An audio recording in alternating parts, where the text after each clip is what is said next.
Hello everyone, welcome back to my channel Shiksha official. हम लोग पढ़ रहे थे मध्य प्रदेश का इतिहास और मध्य प्रदेश के इतिहास के अंतर्गत आज हम लोग पढ़ेंगे मालवा के अंदर मराठाओं का साम्राज्य के बारे में देखेंगे। बहुत ही इम्पोर्टेंट टॉपिक है, तो प्लीज़ वीडियो को लास्ट तक ज़रूर देखें। और यदि आप लोगों ने चैनल को सब्सक्राइब नहीं किया है तो प्लीज़ चैनल को सब्सक्राइब कर दीजिए and press the bell icon. और वीडियो अच्छी लगे तो प्लीज़ लाइक कर दीजिए। चलिए शुरू करते हैं। होलकर वंश। तो होलकर वंश सबसे पहले मुगलों के साम्राज्य के पतन के बाद मराठा राज्य स्थापित होता है और सन 1727 के लगभग मल्हार राव होलकर को मालवा के 5 महलों की सनद प्राप्त होती है। सनद जिसका अर्थ है अधिकार पत्र या पेटेंट। तो 5 महलों का पेटेंट मल्हार राव को मिलता है और इसके बाद 1729 ईस्वी के लगभग होलकर और पवार की संधियों का निर्धारण होता है और अक्टूबर 1730 में मल्हार राव होलकर मालवा के शासक बनते हैं तथा होलकर वंश की स्थापना करते हैं। तो होलकर वंश की स्थापना कौन करते हैं?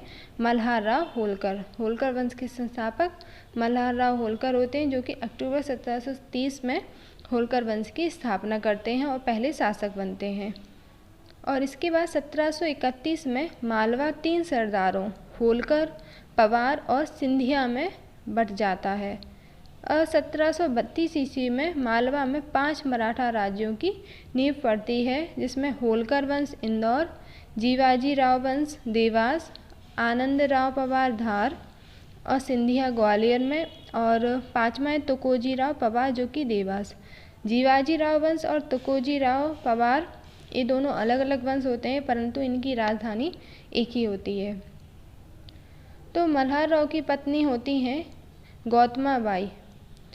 मल्हार राव की पत्नी थी गौतमा बाई और 1766 ईस्वी में मल्हार राव की मृत्यु आलमपुर में हो जाती है। इसके बाद खांडे राव का विवाह मानकोजी शिंदे की पुत्री अहिल्याबाई से होता है, परंतु खांडे राव 1754 ईस्वी में कुम्हेरी के किले की लड़ाई में मर जाते हैं और अहिल्याबाई के पुत्र मालेरा और पुत्री मुक्ताबाई होती हैं। अहिल्याबाई के एक पुत्र और एक पुत्री होती है, पुत्र मालेरा और पुत्री मुक्ताबाई। और मुक्ताबाई का विवाह यशवंत फड़से से होता है, परंतु पुत्र जन्म के बाद मुक्ताबाई का भी निधन हो जाता है। और मालेराव भी अपने पिता की तरह दुर्व्यसनी होता है।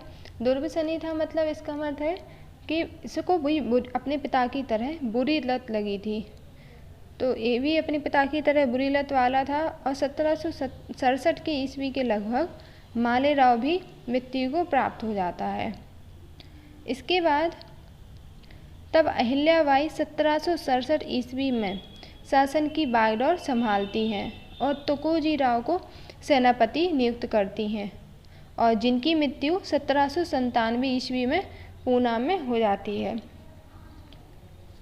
और इसके बाद अहिल्याबाई माता के नाम से जानी जाती हैं। अहिल्याबाई माता देश भर में देवालयों, नदी घाट, धर्मशालाओं का निर्माण करवाती हैं और लोक कल्याणकारी कार्य भी करते हैं।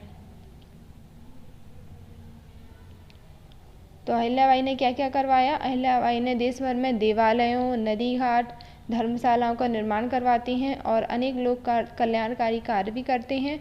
और 13 अगस्त 1795 को 70 वर्ष की आयु में महेश्वर में अहिल्याबाई भी ईश्वर चरणों में लीन हो जाती हैं। इनकी भी मृत्यु हो जाती है और इनका जन्म 1735 में चौड़ी गांव अहमदनगर महाराष्ट्र में था।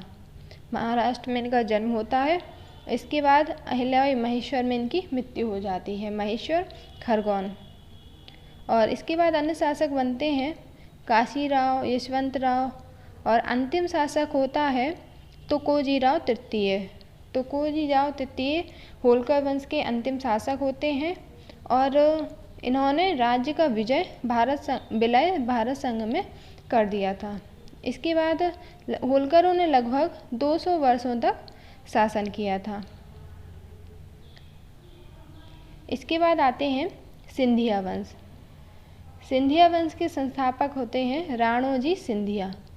राणोजी सिंधिया सिंधिया वंश के संस्थापक थे जिन्हें पेशवा ने मालवा का एक भाग 1731 ईस्वी में दिया था। और 1745 ईस्वी में राणोजी सिंधिया की मृत्यु हो जाती है।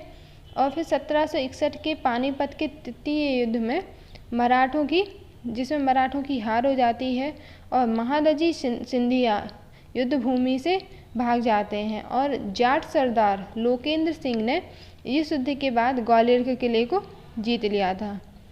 तो पानीपत के तृतीय युद्ध के बाद जाट सरदारों ने ग्वालियर के किले को जीत लिया था और 1765 ईस्वी में महादजी सिंधिया ग्वालियर के किले को वापस लेने में सफल हो जाते हैं और इसके बाद मध्य और उत्तरी भारत में मराठों की सत्ता पुनः स्थापित हो जाती है और यह अपनी राजधानी उज्जैन को बनाते हैं। महादजी सिंधिया उज्जैन को अपनी राजधानी बनाते हैं और फिर महादजी ने मुग़ल शासक शाह आलम को मुक्त भी कर दिया था। मुग़ल शासक शाह आलम को मुक्त करवाया गुलाम कादिर से और इसके बाद 1794 ईस्वी में पूना में महादजी की मृत्यु हो जाती है और इसके बाद शासक बनते हैं दौलत राव सिंधिया। सन 1794 से 1827 ईस्वी तक उत्तराधिकारी बनते हैं और यह अपनी राजधानी ग्वालियर को बनाते हैं। तो दौलत राव सिंधिया जो कि अपनी राजधानी ग्वालियर को बनाते हैं और इसके बाद 1827 ईस्वी में दौलत राव का निधन हो जाता है। 1827 ईस्वी में दौलत राव का निधन हो जाता है परंतु इनका कोई पुत्र नहीं था। इसके बाद जाकोजी सिंधिया ने शासन किया और जाकोजी की विधवा ताराबाई का दत्तक पुत्र जयाजी राव अगला शासक बनता है।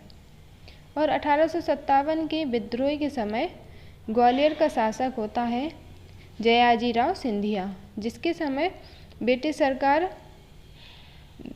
कि ब्रिटिश सरकार की मदद की थी जयाजी राव सिंधिया ने। और सन 1886 ईस्वी